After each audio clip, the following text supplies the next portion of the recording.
Assalamualaikum warahmatullahi wabarakatuh. Saya Kania dengan nomor pokok mahasiswa 101200039 kelas C3 Manajemen. Video ini saya buat untuk memenuhi tugas ujian tengah semester Pendidikan Agama Islam 3.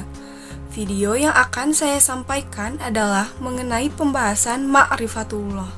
Materi ma'rifatullah yang pertama adalah ahamiyatu ma'rifatullah. Ma'rifah berasal dari kata arafa, ya'rifu ma'rifah, yang berarti mengenal. Ma'rifatullah berarti usaha manusia untuk mengenal Allah, baik wujud maupun sifat-sifatnya. Ma'rifatullah dimaknai dengan pengenalan terhadap jalan yang mengantarkan manusia dekat dengan Allah, mengenalkan rintangan dan gangguan yang ada dalam perjalanan mendekatkan diri kepada Allah. Pertama-tama saya akan membahas mengenai manfaat mengenal Allah atau ma'rifatullah. Orang-orang yang mempelajari ma'rifatullah akan menjadi insan yang beriman dan bertakwa bila Allah memberikan hidayah kepada dirinya. Sebagai balasan atas keimanan dan ketakwaan mereka, Allah Subhanahu wa Ta'ala menjanjikan kebaikan-kebaikan bagi mereka seperti Al-Khalifah, Tamkinuddin, Al-Amnu, Al-Barokah atau keberkahan yang melimpah, Al-Hayatun Thayyibah, kehidupan yang baik, dan Al-Jannah, surga. Yang kedua adalah ciri-ciri dalam ma'rifatullah. Seseorang dianggap ma'rifatullah jika ia telah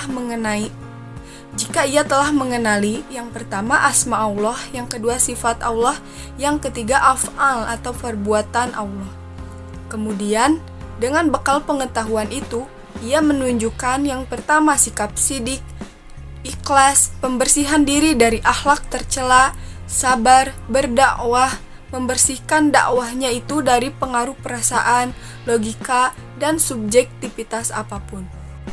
Yang ketiga mengenai dukungan dalil yang kuat seperti yang pertama dalil nakli, yang kedua dalil akli, dan yang ketiga dalil fitrah.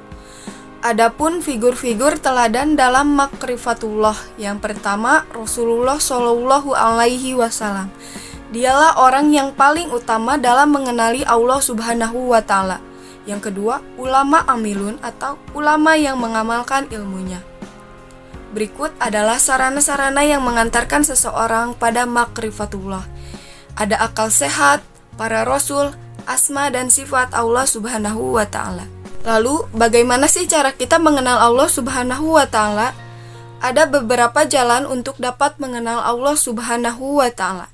Yang pertama, jalan yang dilalui bukan atas jalan petunjuk Islam, dan yang kedua, jalan yang dilalui berdasarkan petunjuk Islam.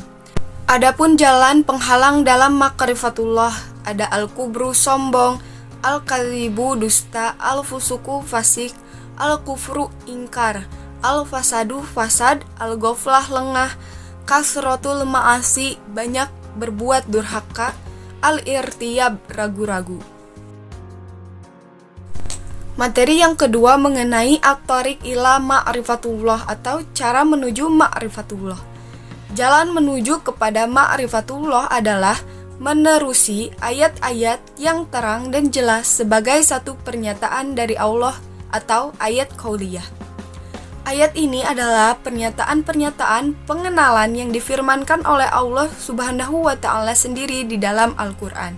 Selain itu, ada juga ayat-ayat kauniyah yang menjadi bahan berpikir manusia terhadap kejadian alam yang begitu unik ini. Lalu, apa sih pengertian ayat kauliyah? Ayat-ayat kauliyah adalah ayat-ayat yang difirmankan oleh Allah Subhanahu wa Ta'ala di dalam Al-Quran. Dan ayat kauniyah adalah ayat atau tanda wujud di sekeliling kita yang diciptakan oleh Allah Subhanahu wa Ta'ala. Cara menuju ma'rifatullah bisa dengan melalui metode Islam dengan menggunakan nakli dan akal. Islam menghargai nilai akal yang dimiliki manusia karena dengan sarana akal ini manusia mampu berpikir dan memilih antara yang benar atau salah. Bisa juga dengan tasdik, membenarkan hasil dari berpikir dan meneliti secara terus-menerus menurut pedoman yang sewajarnya akan mencetuskan rasa kebenaran, kehebatan, dan keagungan Allah. Adapun menggunakan metode selain Islam, namun kebanyakannya berlandaskan dugaan-dugaan, sangka-sangkaan, dan hawa nafsu.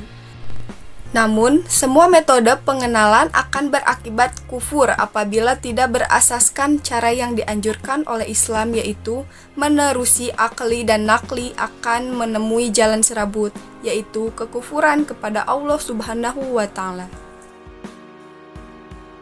Tiga yang akan saya sampaikan adalah al-mawani min ma'rifatullah, atau hal-hal yang menghalangi manusia mengenal Allah.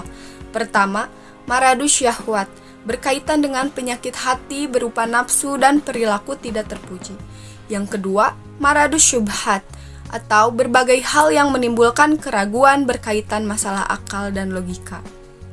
Seperti al-fisau, kefasikan, al-kibru, kesombongan, az-zulmu, kezoliman, al-kizbu, kedustaan, kasratul ma'asi, banyak melakukan perbuatan maksiat, al-jahlu, kejahilan atau kebodohan, al-irtiyah, beragu-ragu, al-inhirab, penyimpangan, dan al-ghaflah, kelalaian. Materi keempat yang akan saya sampaikan adalah al-abdillah ala wujudillah, atau bukti keberadaan Allah. Yang pertama, ad-dalilul fitri, dalil fitrah. Fitrah adalah sifat asasi atau dasar yang masih murni, yang belum terpengaruh oleh faktor-faktor eksternal. Yang kedua, ad-dalilul hissi, dalil yang dapat diindra. Ada keberadaan bukti-bukti keberadaan Allah Subhanahu wa Ta'ala yang dapat dilihat, dirasa, atau disentuh oleh indera manusia. Ketiga, az-zalilul akli, dalil yang dapat oleh akal. Yang keempat, az-zalilul nakli atau nash.